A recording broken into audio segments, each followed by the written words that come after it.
जब आप नवाण मंत्र की उपासना करने के लिए बैठो ना, माता के सन्निधि में आसन ठीक ठाक होना चाहिए, माला ठीक ठाक होनी चाहिए। जो आओ प्यार से बैठ जाओ, चहल पहल मत करो। और वो मार्कंडे महाराज ने क्या बताया, जब आप नवाण मंत्र की उपासना की शुरुआत करो ना, प्रारंभ करो ना, तो उसी से पहले करन्यास, अंगन्यास और दिगन्यास करना।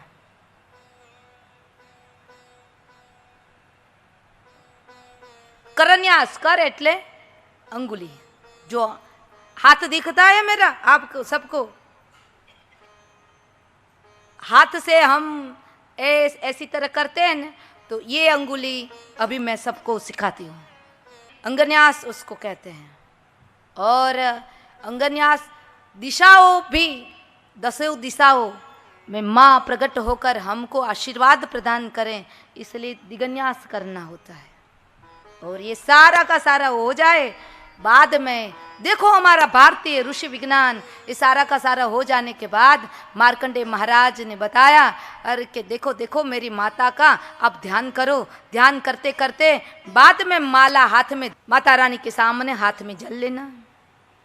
और दुर्गा सप्तशती का 52 नंबर का पेज है, उसमें सारा का सारा कुछ बताया है। हाथ में जल लेना, जल लेकर माता रानी के सामने संकल्प करना, ओम गणपतिर जयति। गणपति का नाम तो पहले आना ही चाहिए। ओम गणपतिर जयति। ओम यस्य श्री नवाण मंत्रस्य ब्रह्म विष्णु रुद्र ऋषयः गायत्री उष्णिकनुष्टुप छंदांसि श्री महाकाली महालक्ष्मी महासरस्वत्यो देवताः ऐं बीजं ह्रीं शक्ति क्लीं किलकम श्री महाकाली महालक्ष्मी महासरस्वती प्रीत्यर्थे जपे विनियोग। जળ માતાજીના સન્નિધિમાં સામે પધરાઈ દેવું।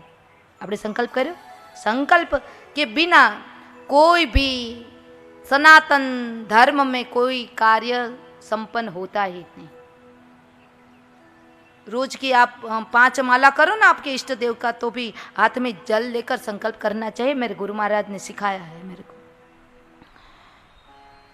बाद में ऋष्यादिन्यास करना है, तो उसमें ब्रह्मा विष्णु रुद्र ऋषय नमः शिरसी, यहाँ से शुरुआत होती है। गायत्री उष्णिक अनुष्टुप छंदेभ्यो नमः मुखे। महाकाली महालक्ष्मी महासरस्वती देवताभ्यो नमः हृदये। ऐं बीजाय गुह्ये ह्रीं शक्तयः पादयोः। पूरा पाँव जो है ना वहाँ पर हाथ रखना और कहना ह्रीं शक्तयः पादयोः। मेरे पाँव में इतनी ऊर्जा बढ़ जाए, माता रानी के लिए मैं सदैव के लिए दौड़ा करूँ। देखो क्लीं किलकाय नमः नाभो, नाभि में चक्र बसा है, वहाँ से ही ऊर्जा का प्रारंभ होता है। और बाद में ओम ऐं ह्रीं क्लीं चामुंडा विच्चे, ऐसा कई हाथ में थोड़ा जल लेकर शुद्धिकरण कर देना। और बाद में अब करन्यास, कर यानी हाथ, तो हाथ जो है हाथ में करन्यास। और करन्यास में जो ये है वो अंगूठा, ये है तर्जनी। ये जो पहली वाली अंगुली है ना उसको तर्जनी बोली जाती है, उसको मध्यमा बोली जाती है, उसको अनामिका बोली जाती है और उसको कनिष्ठिका बोली जाती है। ये 5 अंगुली में पंच तत्व रहा हुआ है। तो ऐं अंगुष्ठाभ्याम नमः, ह्रीं तर्जनीभ्याम नमः, क्लीं मध्यमाभ्याम नमः, चामुंडाय अनामिकाभ्याम नमः, विच्चे कनिष्ठिकाभ्याम नमः।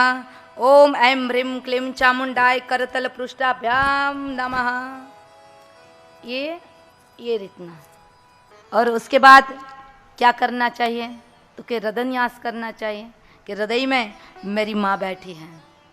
ओम ऐं हृदयाय नमः।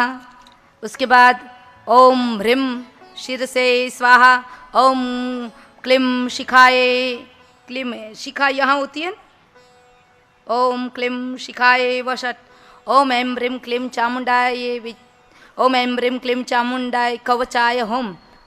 यहाँ जो है ना कंधे पर हाथ रखकर ऐसी तरह ओम चामुंडाए कवचाय होम। उसके बाद विच्चे नेत्रत्रयाय षट ओम ऐं ह्रीं क्लीं चामुंडाय विच्चे दशे दिशा, ये 2 अंगुली से ओम ऐं ह्रीं क्लीं चामुंडाय विच्चे अस्त्राय फट। ये सुन हमारे कानों से सुनना चाहिए। ओम ऐं ह्रीं क्लीं चामुंडाय विच्चे अस्त्राय फट।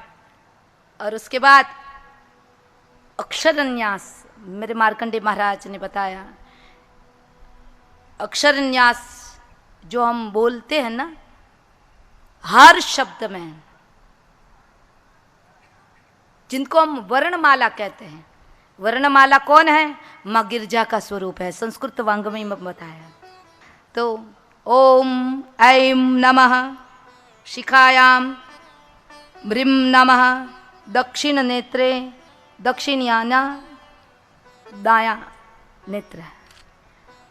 ओम क्लीं नमः वाम नेत्रे, ओम चाम नमः दक्षिण कर्णे, ओम उम नमः वाम कर्णे, ओम डाम नमः दक्षिण नासापुटे, ओम ऐं नमः वाम नासापुटे, विम नमः मुखे, चै नमः कोई है।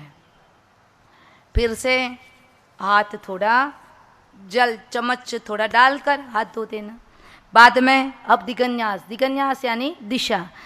हम कोई भी देवी कार्य करें ना, जब साधना करने के लिए बैठो आपका मुख, जब पूजा करने के लिए बैठो आपका मुख पूर्वाभिमुख होना चाहिए। दिगन्यास करना हो तो सरलता रहे। ओम ऐं प्राचे नमः, ओम ऐं आग्नेय नमः, ओम ह्रीं दक्षिणाय नमः, ओम ह्रीं नैऋत्यै नमः, ओम क्लीं प्रतीचे नमः, ओम क्लीं वायव्ये नमः, ओम चामुंडाय उदिचे नमः, ओम चामुंडाय ऐशान्ये नमः, ओम ऐं ह्रीं क्लीं चामुंडाय विच्चे ऊर्ध्वाय नमः, ओम ऐं ह्रीं क्लीं चामुंडाय विच्चे भूम्यै नमः। भूमि देव को ऐसी तरह स्पर्श करके प्रणाम करना। ये रहा दिगन्यास।